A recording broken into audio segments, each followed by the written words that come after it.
Welcome friends, success pathway channel में आप सभी का हार्दिक स्वागत है। आज मैं आप लोगों के लिए लाया हूं एक मेमोरी बेस्ड पज़ल जो कि आप देख सकते हैं SBI PO मेंस 2018 का मेमोरी बेस्ड पज़ल है। ठीक है, ये पज़ल साइज़ में छोटा है लेकिन बहुत ट्रिकी है। ठीक है, तो इस पज़ल को देख के ईजी मत समझिए और हार्ड भी मत समझिए। ठीक है, मैं तो पहले आपको इस पज़ल को बनाने के लिए दूंगा। इसका स्क्रीनशॉट लेके आप लोगों को इसको बनाने का कोशिश करना पड़ेगा और अगर बन जाए तो अपना टाइम कमेंट करना, और अगर नहीं बने तो परेशान मत होइए, अंत तक जुड़िए, मेरा अप्रोच को देखिए और मैं आप लोगों को गारंटी देता हूँ कि मेरा अप्रोच को देखने के बाद ये इस टाइप का पज़ल आप लोगों के लिए इजी लगने लगेगा। ठीक है, लेकिन आपको अंत तक इस सेशन को जुड़ना पड़ेगा। ठीक है, और जिन लोगों से ये पज़ल बन जाएगा उससे मैं ये कहूँगा कि एक बार मेरा अप्रोच को देख लीजिए। उसके बाद अगर आप लोगों को लगता है कि आपका जो अप्रोच है वो ज़्यादा अच्छा है तो उसको फॉलो कीजिए, कोई बात नहीं। और अगर मेरा अप्रोच आपका अप्रोच से ज़्यादा अच्छा है, ज़्यादा टाइम बचाने वाला है, तो वो फॉलो कीजिए। और अंत में ये बोलूँगा कि अगर इस जो कंटेंट है इसको आप लोगों को पसंद आता है तो एक लाइक कीजिए, चैनल को सब्सक्राइब कीजिए, बेल आइकॉन को प्रेस करके रखिए, और ये जो चैनल का जो कंटेंट है, ये जो वीडियोस है, इसको जितना हो सके शेयर कीजिए। ठीक है, क्योंकि मैं ये चाहता हूँ कि जो लोग पेड कोर्सेस नहीं ले पाते हैं उन लोगों को मैं अपने तरफ से हेल्प करना चाहता हूँ। तो पहले मैं आपको खुद को हाइड करता हूँ और इस पज़ल का स्क्रीनशॉट आप अच्छे से ले लीजिए और बनाने का कोशिश कीजिए। उसके बाद मैं आप लोगों को समझाऊंगा कि कम से कम समय में ये पज़ल कैसे बन सकता है। ये है पूरा पज़ल, छोटा पज़ल है, इसका स्क्रीनशॉट ले लीजिए। उम्मीद करता हूँ कि आप लोगों ने इसका स्क्रीनशॉट अच्छे से ले लिया होगा। तो चलिए देखते हैं इसका सॉल्यूशन कैसे निकलता है। उम्मीद करता हूँ कि आप लोगों ने इस पज़ल का स्क्रीनशॉट लेके बनाने का कोशिश किया होगा। मैं आप लोगों को इस पज़ल को बनाने का बेस्ट अप्रोच बताता हूँ। ठीक है, तो यहाँ पर क्या लिखा हुआ है, 6 persons JLROXZ of a family born in 6 different years 1978, 82, 95, 97, 2013 and 2015। उसके बाद क्या लिखा है कि बेस ईयर जो है वो 2018 है और all the persons are considered to be born on same date of same month. तो मैंने आगे से क्या कर रखा है कि मैं हर एक का एज जो है वो पहले से निकाल के रखा है यहाँ पर। ठीक है, आप देख सकते हैं मैं ये जो बेस ईयर है उससे जो ईयर जो मेंशन किया हुआ है उसको माइनस करके जो एजेस है वो निकाल के पहले से ही रखा है। ठीक है, टाइम बचाने के लिए। ठीक है, उसके बाद एक एक कंडीशन यहाँ से स्टार्ट होता है यहाँ तक। ठीक है, तो वो जो कंडीशन है मैंने तो लिख रखा है कंडीशन, लेकिन मैं आप लोगों को समझा दूंगा कि ये कंडीशन क्या कैसे कोड करके लिखते हैं और उसके बाद वैल्यू पुट करके बताऊंगा कि इस पजल को कैसे जल्द से जल्द सॉल्व किया जाता है। ठीक है, तो पहले क्या बोला है, there is a difference of 18 years between the ages of O and जे।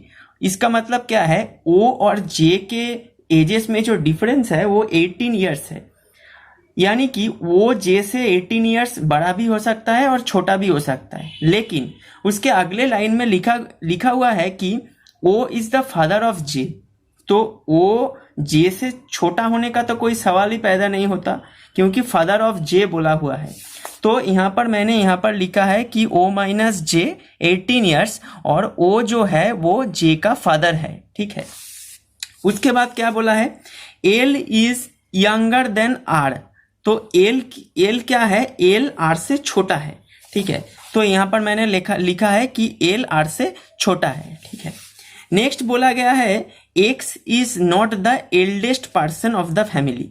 तो एक्स फैमिली का एल्डेस्ट पर्सन नहीं है, इसका मतलब एक्स का जो एज वो 40 नहीं हो सकता, क्योंकि 40 ही सबसे ज़्यादा यहाँ पर जो एजेस मेंशन किया हुआ है, 40 ही सबसे ज़्यादा जो एज है वो है, तो x का एज जो है वो 40 नहीं हो सकता है। ठीक है, नेक्स्ट क्या बोला है, R is not married to Z. तो R is not married to Z मैंने यहाँ पर इस साइन से लिखा है। ठीक है, नेक्स्ट क्या बोला है, Z was born in an even numbered year. अगर आप यहाँ पर ईयर्स जो मेंशन किया हुआ है वो अगर देखें तो दो ऐसे ईयर है, दो जो इवन नंबर्ड ईयर है, एक है 1978 और दूसरा है 1982। तो जेड 1978 में भी पैदा हो सकते हैं और 1982 में भी पैदा हो सकते हैं। उसके बाद बोला है L is the only granddaughter of the mother of O. वो मैंने इस तरह से लिखा है कि ओ जो है वो तो जे का फादर था तो वो मेल है, ओ का जो एल है, एल जो वो का जो डॉटर है, वो ओ का जो मदर है उसका ओनली ग्रैंड डॉटर है। तो मैंने इस तरह लिखा है। ठीक है, उसके बाद बोला है कि father of O is 4 years older than O's mother. तो यहां पर मैंने लिखा है कि O's father is equal to O's mother plus 4, यानी कि ओज मदर का जो एज होगा उससे 4 years ज्यादा होगा फादर का एज। ठीक है, और लास्ट लाइन क्या लिखा है, J is the son of R. तो जे क्या है, आर का बेटा है। ठीक है, तो अब मैं आपको सॉल्व करके बताता हूं इसको। ठीक है, तो पहले क्या बोला था, अगर हम देखें तो ओ जो है वो जे का पिता है। ठीक है, तो हम यहाँ पर लिखते हैं। ठीक है, यहाँ पर हम लिखते हैं, थोड़ा आगे करता हूं मैं, ओ जो है वो जे का पिता है। ठीक है, ये हो गया। उसके बाद अगर हम नंबर 7 को देखें, वो का एक बेटी भी है जो क्या है, जो है एल, और ओ का मदर जो है वो यहाँ पर हम लिखेंगे, और ओ का एक फादर भी है। यहाँ आ गया, हो गया। ठीक है, उसके बाद यहाँ पर हम देखेंगे कि जे जो है वो आर का बेटा है। ठीक है, तो जे तो यहाँ पर है। ठीक है, तो जे मेल होगा, यहाँ पर मेंशन किया हुआ है सन है, और आर का बेटा है, तो ओ का बेटा है और आर का भी बेटा है, तो आर क्या होगा, ओ मेल है तो आर होगा फीमेल, यानी कि वाइफ। हो गया। और अभी और कौन कौन सा बाकी है। ठीक है, ओ बैठ गया, आर बैठ गया, एल और जे चारों बैठ गया। अब क्या बाकी है, एक्स और जेड, ये दोनों बाकी है। ठीक है, अब यहाँ पर अगर आप देखें तो एक्स जो है उसका एज 40 नहीं हो सकता है। उसका मतलब एक्स जो है वो 1978 में पैदा नहीं हो सकता है। ठीक है, तो वो कब पैदा होगा, 1982 में पैदा होगा। ठीक है, तो हम यहाँ पर जो यहाँ पर लिखा हुआ है ओज फादर ओज मदर से 4 year बड़ा है। ठीक है, तो बड़ा वही होगा ना जो पहले बॉर्न होगा, तो 1978 में जो बॉर्न होगा वो बड़ा होगा, वो फादर होगा, और जो 1982 में पैदा होगा वो छोटा होगा, यानी कि मदर होगा। तो एक्स का एज अगर 40 नहीं है तो बाय डिफॉल्ट 36 होगा। ठीक है, तो एक्स होगा मदर, और एक्स अगर मदर होगा तो फादर कौन होगा, और एक ही बाकी है जो कि है जेड। जेड यहाँ पर बैठ गया, तो हमारा जो फैमिली ट्री है वो बन के रेडी है। ठीक है, अब हमको सिर्फ एजेस के रिगार्डिंग इसको बैठाना है। तो ये दोनों तो हमने बैठा लिया है। ओज फादर ओज मदर से 4 years बड़ा है, तो जेड 1978 और 1982 में से कोई एक ईयर में पैदा हुआ था, तो यहाँ पर फादर है, यानी कि ये जो है वो यहाँ पर पैदा होगा 1978 में, और जेड अगर यहाँ पर पैदा होगा तो एक्स यहाँ पर पैदा होगा, क्योंकि 4 year बड़ा है बोला है। ठीक है, तो ये हो गया।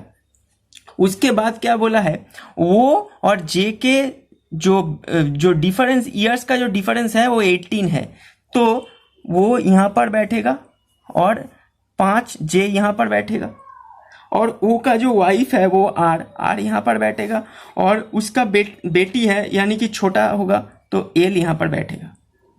ठीक है, अब मैं आप लोगों को एक बात बताता हूँ। ठीक है, यहाँ पर मैं यही मान के चल रहा हूँ कि हस्बैंड का जो एज है वो का आर से ज़्यादा है, ठीक है। अगर उल्टा हुआ कि आर का एज ओ से ज़्यादा हुआ, क्योंकि यहाँ पर कोई कंडीशन में मेंशन किया नहीं गया है कि आर बड़ा है कि ओ, तो मैं ये मान के चल रहा हूँ कि हस्बैंड का जो एज है वो वाइफ से ज़्यादा है। अगर उल्टा हुआ तो वहाँ जो नेक्स्ट जो कंडीशन आएगा वो सिर्फ पलट जाएगा, क्या हो जाएगा, आर के जगह ओ हो जाएगा और ओ के जगह आर। और 18 ईयर्स का डिफरेंस है तो 21 से अगर 18 माइनस करूँगा तो 3, तो यहाँ पर आ जाएगा जे और यहाँ पर आ जाएगा एल, ठीक है। तो ये दो पॉसिबिलिटी हो सकता है, लेकिन मैं यहाँ पर यही मान के चल रहा हूँ कि हस्बैंड का जो एज है वो वाइफ से ज़्यादा है, ठीक है। तो यहाँ पर दो क्वेश्चन है वो मैं आप लोगों को करवा देता हूँ। पहला जो क्वेश्चन है, how is L related to X, L X का क्या है। तो हम देख सकते हैं कि एल यहाँ पर है और एक्स यहाँ पर है, तो एल जो है वो एक्स का क्या है, ग्रैंड डॉटर। तो यहाँ पर नंबर ऑप्शन सी में ग्रैंड डॉटर है, तो ग्रैंड डॉटर करेक्ट है।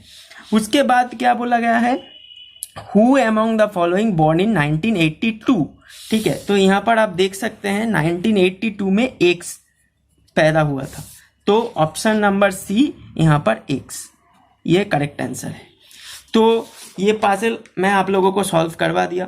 ये सेशन अगर आप लोगों को अच्छा लगता है तो वीडियो को एक लाइक कीजिए, और ये अप्रोच अगर आप लोगों को पसंद आता है तो कमेंट कीजिए और चैनल को सब्सक्राइब कीजिए, बेल आइकॉन को प्रेस करके रखिए और इस वीडियो को ज़्यादा से ज़्यादा शेयर कीजिए, ठीक है। तो नेक्स्ट जो सेशन है उसमें मुलाकात होगी। अपने प्रिपरेशन को ज़बरदस्त रखिए। All the best.